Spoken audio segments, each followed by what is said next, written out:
কোথায় আছি দেখেন তো, এইদিকে নদী, আর নদীর পাশে এই যে ঘরটা, এই ঘরে দুটো বৃদ্ধ মানুষ থাকে, বৃদ্ধ দাদু এবং দাদি এই ঘরে থাকেন। আজকের প্রথমে আপনাদের একটু ঘরটা ভালোভাবে দেখাই, ওই দিন আমরা ঘরটা আসলে ভালোভাবে দেখাতে পারিনি। এই হচ্ছে ওনাদের ঘরের অবস্থা দেখেন তো। দাদা, ভিতরের দিকে যাওয়া যাবে? আমি একটু দেখানোর চেষ্টা করি, না দেখলে তো আপনারা বুঝতে পারবেন না। ভিতরে অন্ধকার, আসলে যাওয়ার মতো কোনো ব্যবস্থা নাই। দেখেন তো কি অবস্থা, এখান থেকে ঘরের ভিতরে প্রবেশ করতে হয়। এই পরিবেশে দাদা এবং দাদি থাকেন বাধ্য হয়ে, কারণ তাদের এই দুনিয়াতে কেউ যেমন নাই, তেমনি থাকার নিজস্ব কোনো জমিও নেই। তারা অবদার পাশে, এই হচ্ছে অবদার রাস্তা, এদিকে নদী, নদীর পরে সুন্দরবন, আর দক্ষিণ দিকে বঙ্গোপসাগর। একদম এমন একটা পজিশনে থাকেন যেই জায়গাটার নাম পদ্মা ভাঙন। এই জায়গার রাস্তা অনেক দূরে ছিল, একদম ভাঙতে ভাঙতে এখন কোথায় আসছে দেখেন। 2 দিন আগেও আমরা যখন দাদু এবং দাদির জন্য কিছু বাজার নিয়ে আসছিলাম, তখন ওই গাছটা কিন্তু দাঁড়ানো ছিল। গাছটা আজকে দেখেন দুমড়ে মুচড়ে পড়ে আছে। এখন হয়তো আপনারা বুঝতে পারতেছেন এই জায়গায় ঢেউয়ের তীব্রতা কেমন। দাদা, আপনাদের সম্বল বলতে তো কয়েকটা হাঁস মুরগি, তাই না? এছাড়া তো আর কিছুই নেই। দাদার লুঙ্গির অবস্থা দেখছেন? হ্যাঁ, দাদার লুঙ্গি গেঞ্জি একদম কি অবস্থা। আল্লাহ, দাদা ঈদের বাজার টাজার কিছু করতে পারছেন? না, কিছু করতে পারেন না। ঈদে তো সবাই নতুন কাপড় চোপড় কেনে। হ্যাঁ, আপনাদেরকে ঈদের কাপড় চোপড় কিনে দেয় নাই? নিজেরাও কিনতে পারেন নাই? কিভাবে কিনবে বলেন? এই মানুষগুলোর জন্য অনেক কিছু করার আছে। আপনারা যদি ভিডিওগুলো শেয়ার না করেন, আমরা এই দাদা দাদির পাশে দাঁড়াতে পারবো না। এরকমের অসহায় অনেক মানুষ আছে। সবার পাশে দাঁড়ানোর জন্য আপনাদের শুধুমাত্র ভিডিওটা একটা লাইক করতে হবে, শেয়ার করতে হবে। আর আজকে আমরা মূলত আপনাদের জন্য 5000 টাকা নিয়ে আসছি। দাদি যেহেতু বাসায় নেই, দাদির সাথে হয়তো আজকে আর দেখা হবে না, আমরা দাদার হাতে 5000 টাকা তুলে দিব। এখানে 500 টাকার 2টা নোট। হ্যাঁ, 1000 টাকা ধরেন।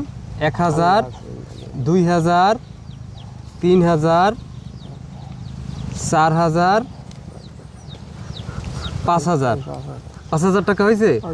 এই 5000 টাকা আপনাকে দিয়েছেন আমেরিকা প্রবাসী এক ভাই আপু আছেন, ওনাদের পক্ষ থেকে এই 5000 টাকা আপনার জন্য, আপনার মতো করে খরচ করবেন আপনি।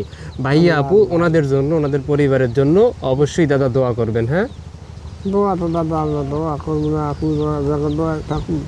আল্লাহ আল্লাহ। তো দেখলাম এই জায়গায় বসে বসে নদীর দিকে তাকাই আছেন। হ্যাঁ, আসলে বিষয়টা কি? এই যে বন্ধু ডাকলে আছে, তাহলে ভালো লাগতেছে। তো সারা জীবনই এরকমের কষ্টে কষ্টে যাইতেছে, দেখার মতো কেউ নাই। না, দাদা যেমনটা বললেন একটু আগে আমাদের সাথে শেয়ার করতেছিলেন, সম্পূর্ণ জীবনটাই নাকি দুঃখে দুঃখে গেছে, কষ্টে কষ্টে গেছে। এই জীবনের সুখ বলতে কি আসলে ওইটা অনুভব করতে পারেন নাই।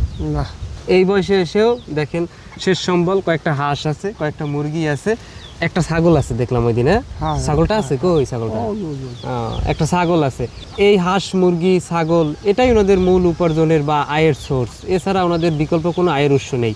আর যেই জায়গাটায় থাকেন সরকারি জমি, যে কোনো মুহূর্তে উচ্ছেদ করে দিতে পারে, আবার যে কোনো মুহূর্তে ঝড় এসে এই ঘরটা ভেঙে চড়ে যেতে পারে, তাই না? মানে খুবই কষ্টে আছেন। তো দোয়া করি ভালো থাকেন। যারা আপনাদের জন্য সহযোগিতা করছে, এর আগেও এক আপু আপনার জন্য বাজার পাঠিয়েছিলেন, ওনার জন্য দোয়া করবেন, সবার জন্য দোয়া করবেন। আমরা মুসলিম হিসেবে, ঠিক আছে, আমরা মুসলিম হিসেবে সবাই সবার জন্য দোয়া করি। তো দর্শক বন্ধুরা, দাদার কি অবস্থা আপনাদের দেখানোর চেষ্টা করলাম। খুবই কষ্টে আছেন এই জায়গাতে। আমি যদি আরো একবার একটু ঘুরিয়ে দেখাই, এদিকটায় যদি আমি একটু আসি, দেখেন তো আষাঢ় মাসে সরাসরি এই জায়গায় ঢেউ এসে পড়ে। মানে এই জায়গাটা হয়তো বা আগামী বছর আমরা নাও দেখতে পারি, আল্লাহ ভালো জানেন। কি অবস্থা দেখেন। এই ঘরে দাদা এবং দাদি থাকেন। আপনাদের প্রতি অনুরোধ রইল, ভিডিওটায় একটা লাইক করে দিবেন, শেয়ার করে সবার মাঝে ছড়িয়ে দিবেন। এতক্ষণ যারা ভিডিওটা দেখছেন সবাইকে অসংখ্য ধন্যবাদ। কথা হবে নতুন কোনো ভিডিওতে। ভালো থাকবেন সবাই। আসসালামু আলাইকুম, আল্লাহ হাফেজ। দাদা তাহলে আমরা আসি, তো ভালো থাকেন।